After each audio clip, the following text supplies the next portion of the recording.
할렐루야. 오늘 저희들 금요예배 예레미야 1장 1절에서 10절의 말씀으로 예레미야 강의 첫 번째 시간 말씀을 나누도록 하겠습니다. 예레미야 유명한 예언자기에 여러분들 이미 익히 잘 아시리라 생각합니다. 별명은 눈물의 예언자인데 많이 울고 다녀서 눈물의 예언자입니다. 왜 울었느냐? 그건 우리가 차차 우리가 나누는 말씀들 가운데 이해가 되시라고 생각을 합니다. 예레미야는 목회자입니다.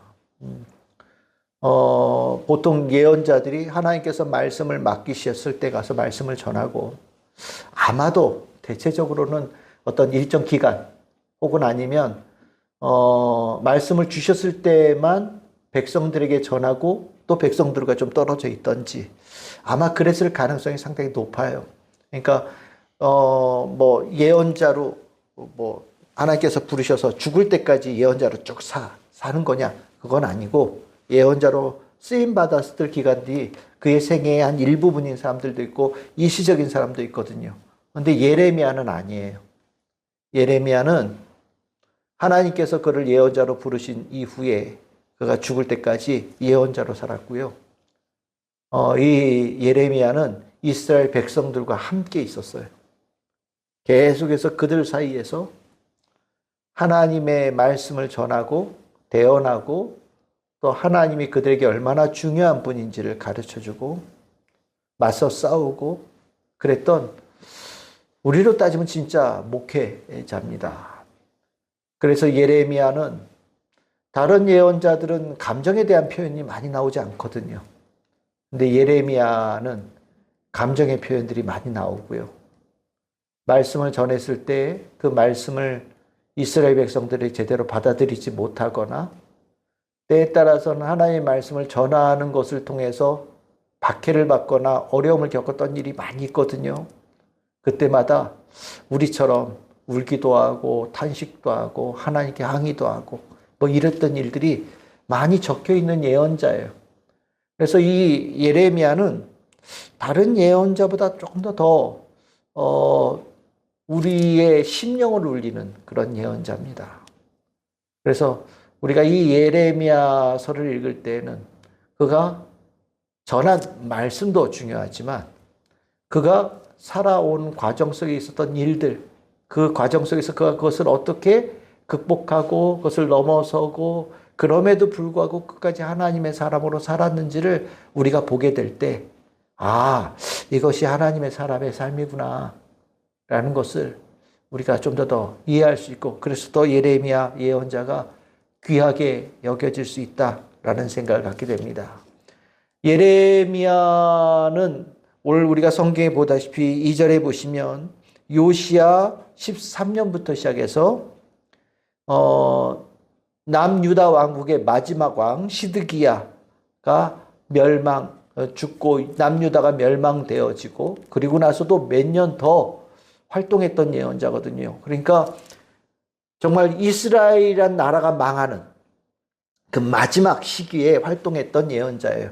그럼 몇 년 정도 활동했느냐? 한 40년 정도. 네. 그러니까 우리로 따지면 40년 목회하신 분이세요. 네. 그 40년에 우리가 연수를 보통 생각하면 우리를 보통 누구를 떠올리냐면 모세 떠올리잖아요. 모세가 40년 동안 이스라엘 백성들과 늘 같이 동행하면서 광야를 지나서 가나안 땅 들어가기 직전까지 갔잖아요. 그런 것처럼 이 예레미야도 이스라엘 백성들과 40년을 늘 붙어서 이스라엘 백성들이 거하는 그 자리에 함께했던 예언자다. 그런 면에 있어서 예레미야는 큰 의미를 가지고 있는 예언자입니다. 오늘 여기 이제 예레미야의 이러한 모습에 오늘 우리가 전체적으로 볼 때 중요한 이제 단어가 오늘 여기에 쭉 등장을 하는데 오늘 여러분들 1절에서 10절까지 이렇게 읽으면서 어떤 단어가 여기 눈에 들어오십니까? 여러분들의 이 말씀에 여러분들 오늘 여기에 하나님의 말씀이라고 하는 단어가 계속해서 반복되어져 언급된다라는 것이 눈에 보이기를 바랍니다. 예레미야서는 하나님의 말씀이라고 하는 단어를 중요하게 말하고 있어요. 하나님의 말씀. 우리가 하나님의 말씀 그러면 하나님께서 하신 말씀도 되어지지만 하나님의 영광 그러면 하나님 그분이라고 이렇게 우리가 말씀을 드렸잖아요. 그것처럼 하나님의 말씀, 여호와의 말씀 그러면 하나님 그분이라고 생각하셔도 얼추 맞는 거예요. 그래서 오늘 이 예레미야도 모세가 불 붙는 떨기나무에 불로 임하신 하나님을 만나면서 예언자로 활동했던 것처럼 실질적으로 하나님께서 예레미야에게 말씀으로 직접 임재하셔서 그를 예언자로 부르셨고 그것을 통하여서 이스라엘 백성들에게 하나님이 계심을 전하는 중요한 그런 통로로 사용하셨다라는 것을 우리가 꼭 이해를 해야 됩니다. 이 남유다 멸망의 마지막 시기는 참 어려웠던 시기거든요. 여기 요시야 왕이 나오지만 요시야 왕은 마지막에 이스라엘 백성 남유다 왕국을 살리기 위해서 마지막 불꽃을 태웠던 왕이에요. 그 개혁을 하고 하나님의 백성으로 이 유다 왕국을 되살리기 위해서 굉장히 노력을 많이 했지만 전쟁터에 나가서 전쟁을 치르다가 전사를 했거든요. 그러면서 나라가 급격하게 몰락의 길로 가면서 멸망의 길로 간 거예요. 참 어려운, 나라가 멸망한다라는 것이 참 비극이잖아요. 그 가운데 살았던 사람들이 얼마나 힘들고 아팠겠습니까? 우리가 이 남유다의 멸망의 과정 속에 정말 성경에 보면은 수많은 사건들이 연이어 터졌다라는 것을 열왕기서 같은 경우에 우리에게 알려주거든요. 그럼 우리 이렇게 생각하죠. 도대체 왜 그렇게 어려움을 겪었을까? 그때만큼 아마 머리 써서 살궁리를 방도를 찾았던 때가 아마 없었을지도 모를 정도로 나라가 굉장히 어려워지는 과정 속에 왕들을 비롯해서 나라를 이끌어가는 사람들은 굉장히 많은 노력들을 기울였던 때예요. 여기가 살 길인가? 저기가 살 길인가? 어느 쪽에 붙어야 우리가 좀 숨을 쉴 수 있을까? 어떻게 하면 우리가 나라가 존속되어질 수 있을까? 정말 하루하루 그 나라의 지도층들이 모여가지고 맨날 회의하고 서로 토론하고 끊임없이 보이지 않는 몰래 사신도 보내고 외교 관계도 가지면서 살 길을 찾아서 굉장히 애썼던 시기거든요. 근데 그 모든 것들이 별 의미가 없다라는 이야기를 우리에게 전해주는 거예요. 하나님께서는 그 시기에 그럼 뭐 하셨냐? 이 남유다 왕국을, 이스라엘 백성을 살리기 위해서 굉장히 많은 노력을 하셨어요. 그들을 살리기 위해서 하나님 또한 최선을 다해서 일하셨어요. 그 하나님께서 최선을 다해서 일하셨다라는 증거가 뭐냐? 이사야 예언자, 예레미야 예언자, 그리고 에스겔 예언자. 우리가 흔히 성경에 나와 있는 3대 예언서, 그 주인공들이 다 이 왕국이 망할 그때에 활동했던 시기를 겹치고 있거든요. 무슨 말씀입니까? 하나님께서는 동시간에 여러 예언자들을 남유다 왕국, 이스라엘 백성들에게 보내셔서 하나님께서 그들을 살리기 위해서 어마어마한 노력을 집중적으로 행하셨다라는 것을 보여주는 거예요. 그런데 하나님께서 그들을 살리기 위한 많은 노력들이 물거품이 되어지고 이스라엘 백성들 남유다 이 왕국이 스스로 살기 위해서 찾았던 모든 방식들이나 그들이 찾아 헤맸던 그런 도구들, 살기 위해서 선택했던 것들이 무용지물이었다는 것이 판명되어지는 역사의 과정을 겪은 거거든요. 그러면 이 과정을 통해서 하나님과 이 남유다 왕국, 이스라엘 백성들 사이에는 뭐가 하나님은 그렇게 살리고자 노력하셨는데 왜 그들은 살아남지 못했는가? 결국 그들이 하나님을 버리고 잊어버렸기 때문에 살아남지 못했다라는 것이 성경에 거듭하여서 반복되어져 우리에게 전해주고 있는 중요한 메시지가 됩니다. 이스라엘 백성, 남유다 백성들은 살아남기 위해서 최선을 다했어요. 최선을 다했는데 그 최선을 다하는 그 찾는 방식, 그 도구, 그리고 그 살길 동아줄에 하나님이 없었어요. 그들은 하나님이 별 도움이 안 된다고 생각을 했던 것 같아요. 하나님을 찾는 것이 자신들이 살아남는데 큰 능력이 되지 못했다라고 생각했던 것 같습니다. 그래서 애굽에 찾아가서 애굽 왕에게 의직도 하고 때에 따라서는 바벨론 나라에 손을 비벼서 항복하기도 하고 여러 가지 방법을 취하면서 자기네들은 최선을 다했다라고 얘기를 하거든요. 하지만 그들에게 정말 필요했던 하나님을 찾는 거에는 관심이 없었고 결국 그것이 그렇게 하나님께서 그들을 살리기 위해서 노력했지만 그들이 살아남지 못하게 되어지는, 나라가 멸망되어지는 중요한 이유가 되어졌다라는 것이 이 예언서들에 나오는 중요한 메시지고, 그 메시지가 아주 강하게 나타나는 곳이 바로 예레미야서예요. 하나님의 말씀이 없어서, 하나님이 없어서 멸망되어지는 과정을 목도하고 가슴 아파하고 애달파했던 예언자가 바로 예레미야다. 돈이 없어 망합니까? 친구가 없어서 인생이 불행해집니까? 아닙니다. 하나님이 없어서. 나는 뭐 지금 여유가 있는데요. 나는 하나님 없어도 좀 더 불편한 게 없는데요. 성경에 인류가, 이스라엘 백성들이 살아왔던 기록에는 그들도 풍요로웠던 적이 있어요.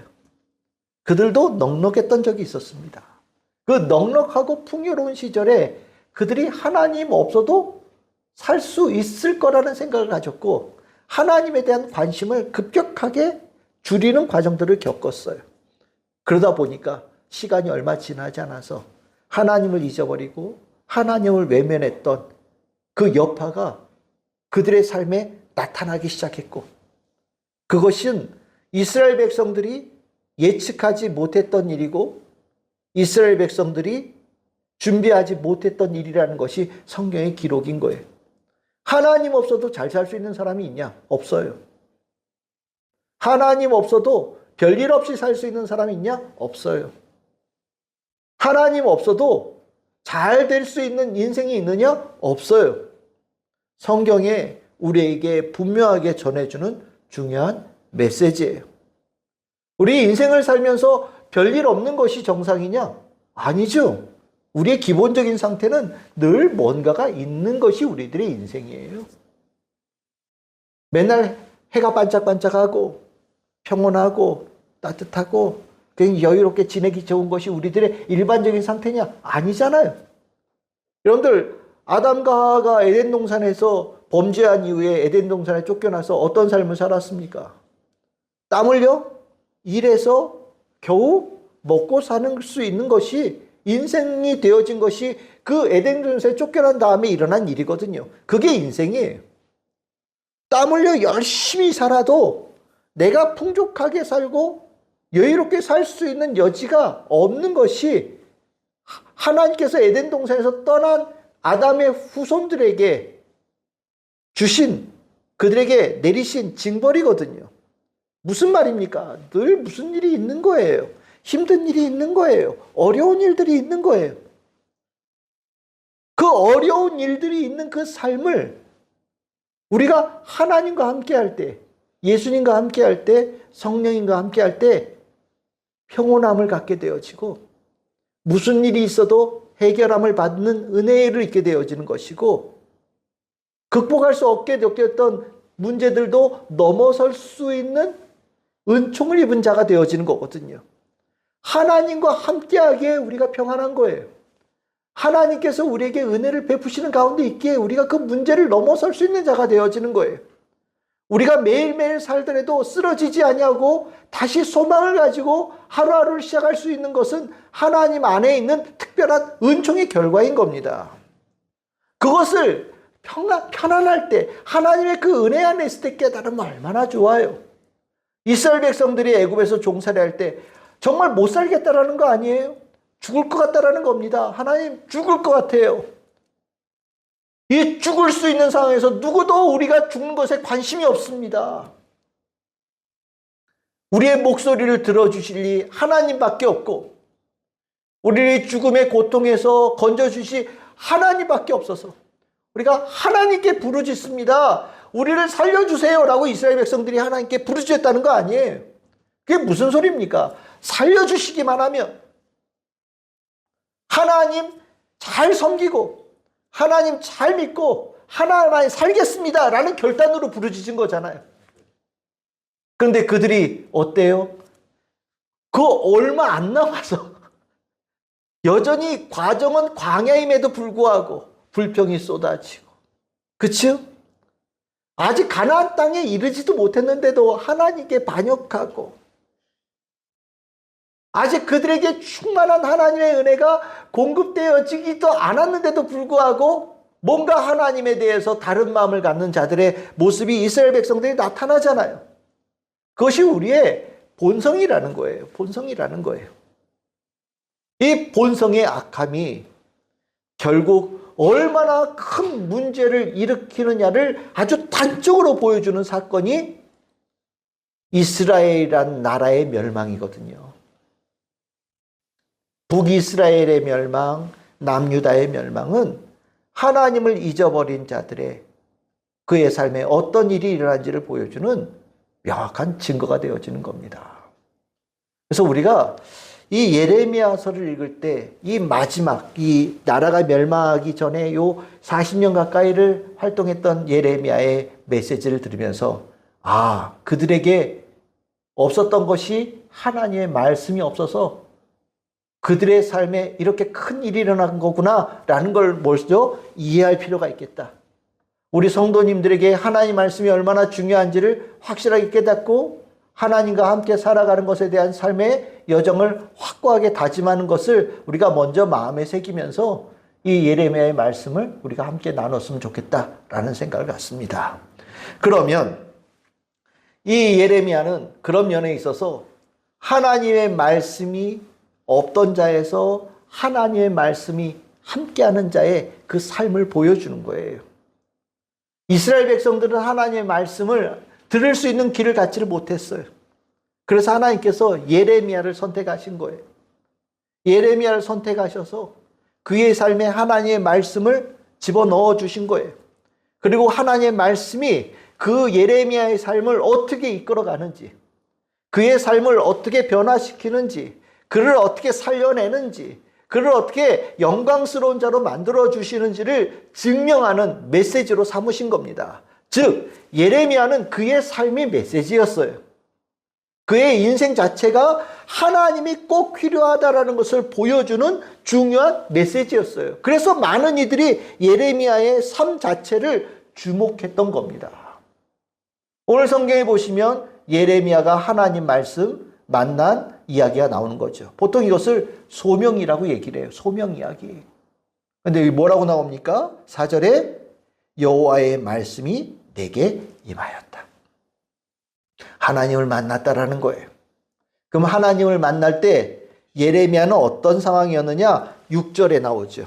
나는 아이입니다. 이렇게 얘기를 해요. 여기서 아이라는 것은 나이가 어리다는 걸 얘기하는 게 아니에요. 아무 능력이 없는 거. 아무것도 할 수 있는 게 없는 사람. 뭐를 해낼 수 있는 자격도 없는 사람. 정말 무대책인 사람이 이 어린아이라는 이 표현 속에 들어있는 거거든요. 예레미야는 우리가 생각할 때 뭔가 특별해서, 뭔가 태어날 때부터 특별하게 하나님의 은혜를 받아서 그가 뭘 본래 뭐 이 땅에 살면서 똑똑해 보여서 하나님께 택했느냐? 아니에요. 하나님께서 예레미야를 택하실 때 예레미야는 사람으로서는 아무 능력도 없는 사람이 바로 예레미야였다라고 얘기를 하는 겁니다. 예레미야가 자기 입으로 얘기하는 거예요. 저는 자격이 없어요. 아무것도 할 줄은 몰라요. 저는 바본가 봐요. 생각도 안 나고요. 저는 가지고 있는 지식도 없어요. 라고 얘기를 해요. 물론 굉장한 겸손한 이야기예요. 예레미야는 제사장 집안 사람입니다. 여러분들 1절에 보시면 아나돗의 제사장들 중에 hil기야의 아들 예레미야라고 나오잖아요. 제사장 집안이었어요. 근데 이 제사장 집안이 어떤 집안이야? 여러분들 제사장은 보통 어디에 있어야 됩니까? 예루살렘에 있어야 되죠. 근데 지금 어디에 있다고요? 아나돗이라는 데로 다른 동네가 살고 있다라고 얘기하는 거예요. 무슨 소리일까요? 몰락한 제사장 집안이에요.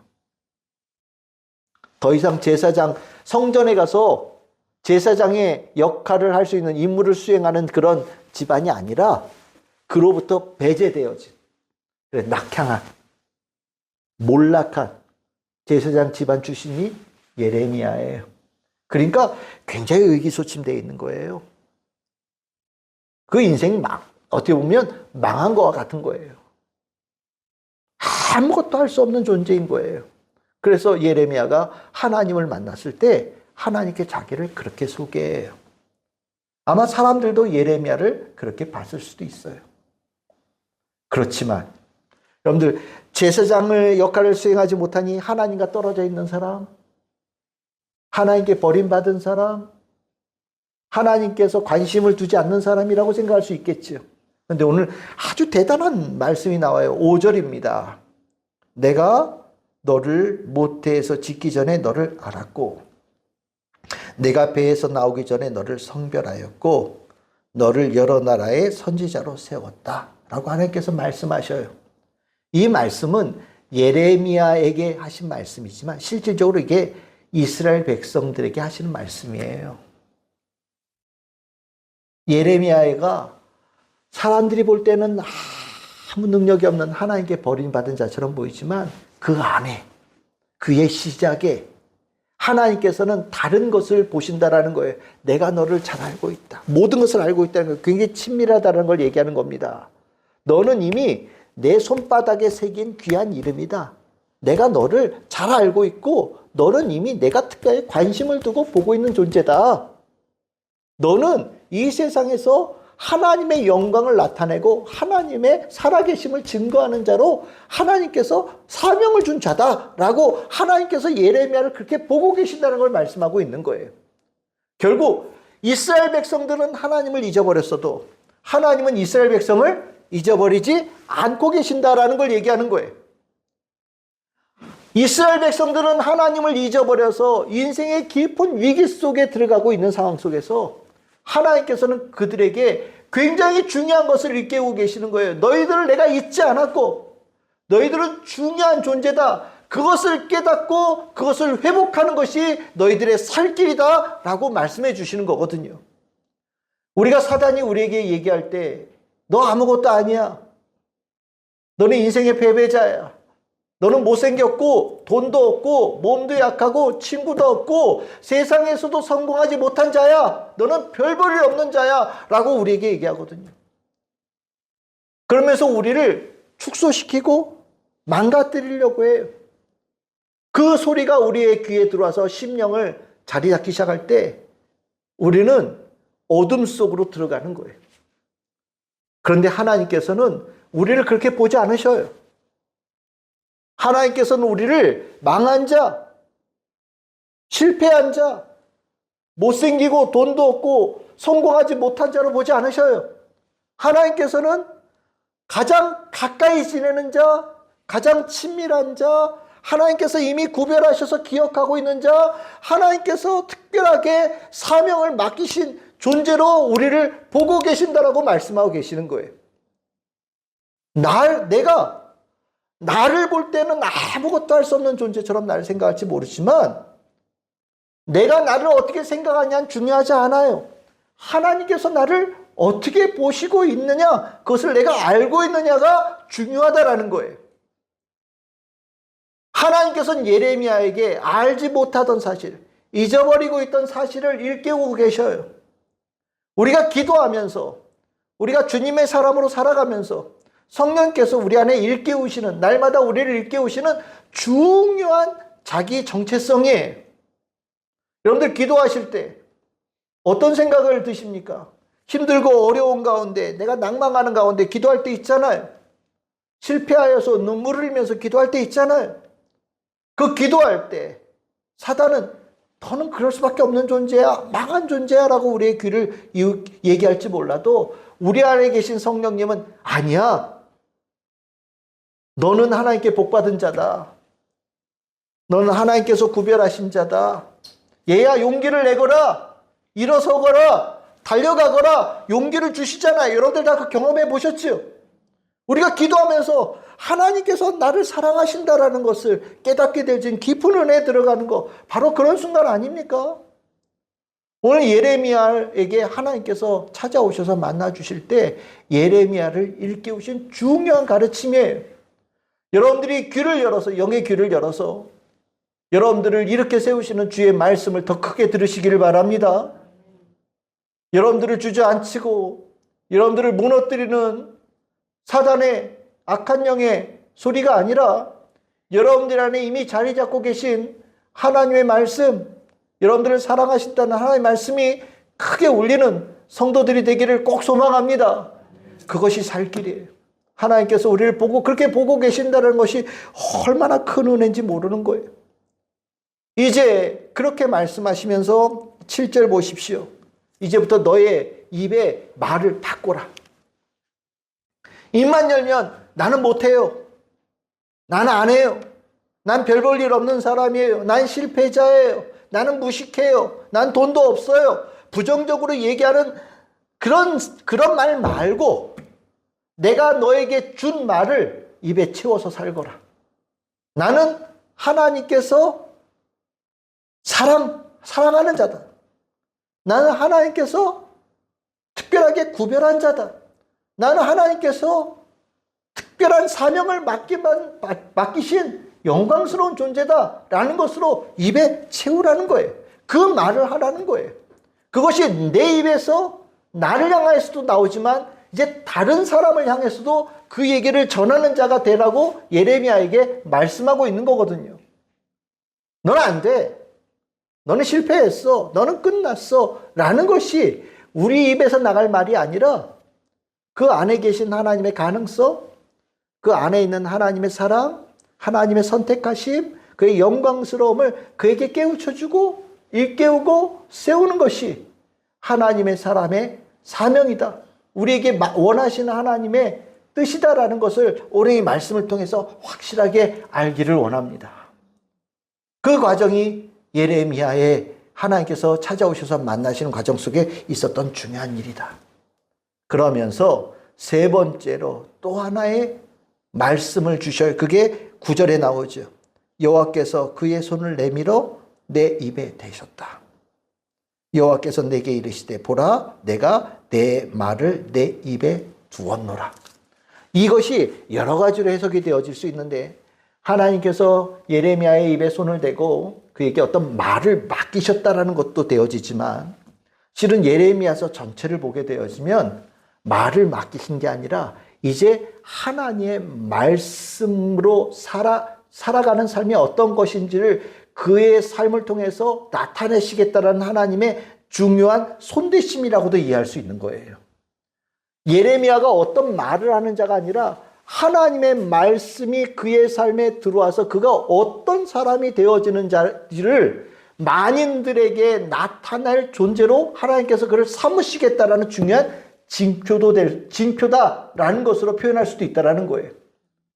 하나님의 말씀이 나에게 임하면 어떻게 되어지느냐? 궁금하잖아요. 우리가 누구에게 하나님의 말씀으로 사십시오. 하나님의 말씀을 따라 사십시오. 하나님이 잊어버린 자가 아니라 하나님으로 살아나는 자가 되십시오라고 우리에게 전할 때 누군가를 물어볼 수 있어요. 그게 어떻게 되는 건데요?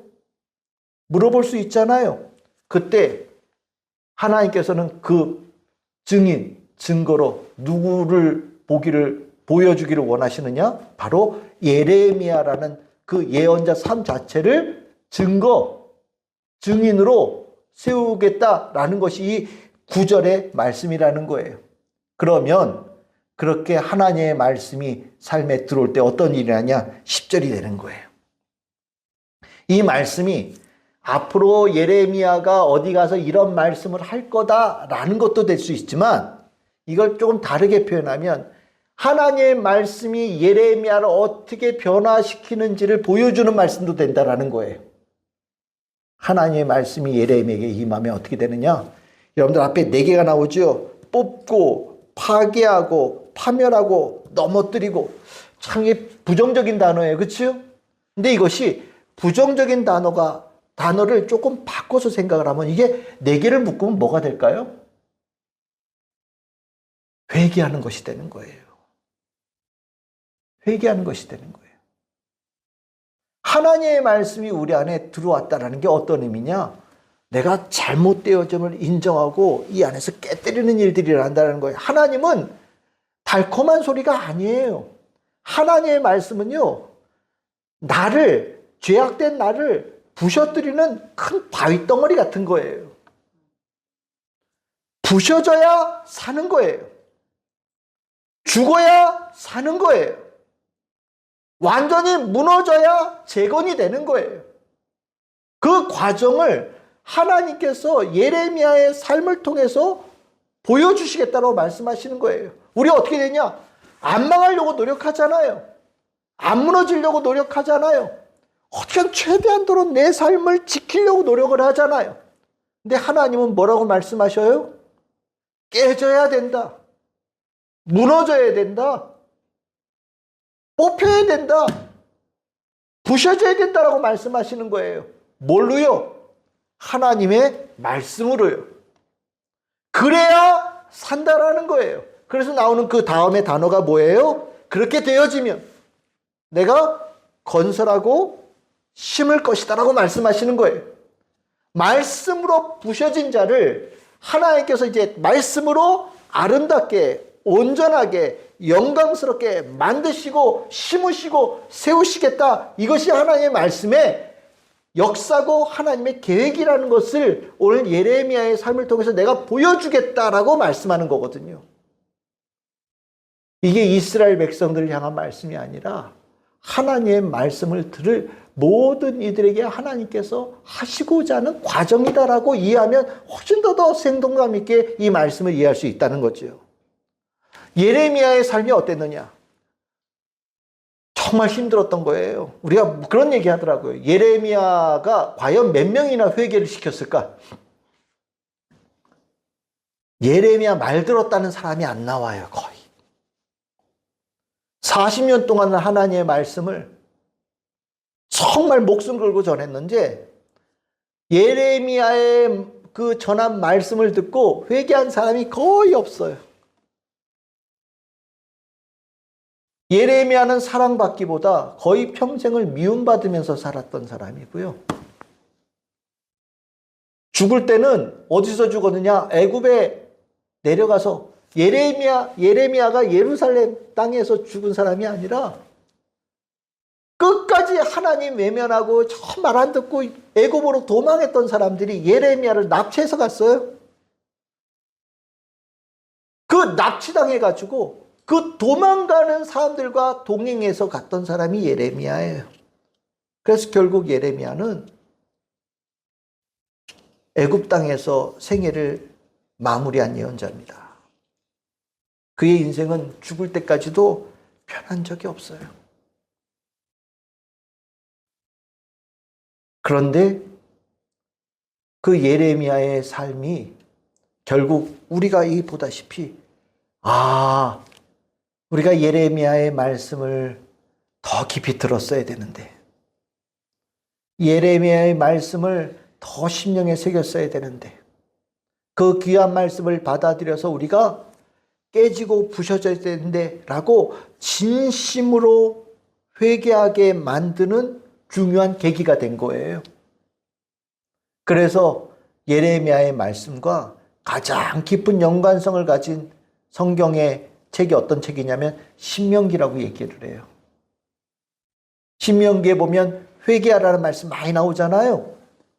그 회개하라는 그 말씀과 예레미야가 아주 깊은 가까운 관계에 있다. 우리는 예레미야가 그냥 한 사람으로 끝난 것 같잖아요. 그게 아니라 예레미야는 그렇게 살았지만 그의 영향력이 어마어마하게 퍼져서 흔히 창세기부터 저 열왕기서까지 그 성경책을 쓰게 만들었던 영향력을 누가 주었느냐? 예레미야가 주었다라고 얘기할 정도로.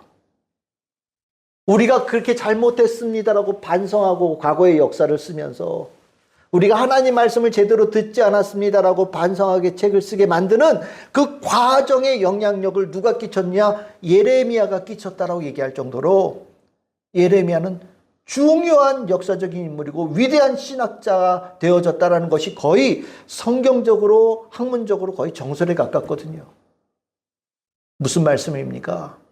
예레미야는 하나님의 말씀의 역사심을 온몸으로 증거하면서 완전히 망해버린 이스라엘 백성, 유다 백성들에게 다시 시작할 수 있는 소망을 주고 희망을 주는 중요한 메시지를 그의 인생을 통해서 전했던 굉장히 중요한 예언자다. 그리고 신학자다라는 것을 우리가 알아야 된다는 겁니다. 예레미야는 그의 삶을 통해서 하나님의 생명의 메시지를 전했어요.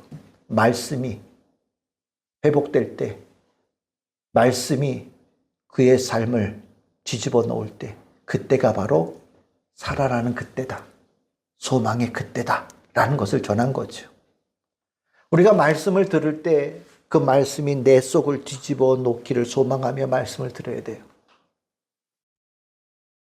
내가 가졌던 고정관념을 깨트리고자 하나님의 말씀을 듣고 하나님의 말씀이 내 속을 뒤집어 놓는 것을 기뻐하면서 우리는 말씀을 들어야 돼요. 그것이 살 길이에요. 신앙생활하면서 죽어가는 점점 소멸되어지는 모습을 볼 때가 있거든요. 말씀이 그의 삶을 뒤집어 놓은 것을 거부할 때, 말씀이 그를 회개하는 것이 아니라 내가 잘하고 있구나. 나는 아무 문제 없구나. 우리 자기를 높이게 만드는 말씀으로 듣게 되어질 때 점점 그 신앙생활이 소멸되어지는 것을 봅니다.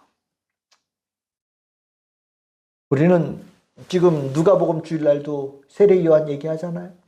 회개하라 라는 메시지, 전하는 세례 요한 메시지 듣잖아요. 되게 중요한 거예요. 회개하며 예배를 드릴 때 성령의 역사가 일어나요. 내가 하나님 말씀 앞에서 나를 돌아보고 그 말씀으로 말씀을 내 삶의 중심에 모셔드릴 때 하나님의 역사가 일어나요.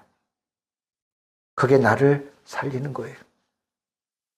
우리 성도들이 살아나고 우리 성도들 통해 하나님 말씀이 전해질 때 그 말씀을 듣는 자도 그런 역사가 일어나 살아나고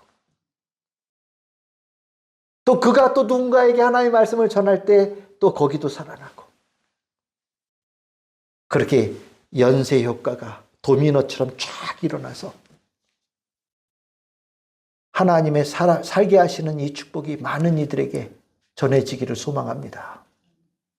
오늘 우리 기도할 때 하나님 말씀 더 깊이 모셔드려서 말씀이 강하게 나를 깨트려서 부셔지는 것을 기뻐하는 자로 기도하기를 바라고 이 말씀이 나를 부셔뜨려서 하나님께서 아름답게 나를 건설하시고 다시 세우시는 것을 기뻐하는 심령으로 이 성전문을 나가는 그렇게 성령의 역사가 크게 일어나는 우리 금요예배 설교 시간, 기도 시간이 되기를 소망하고 주님의 이름으로 축복합니다.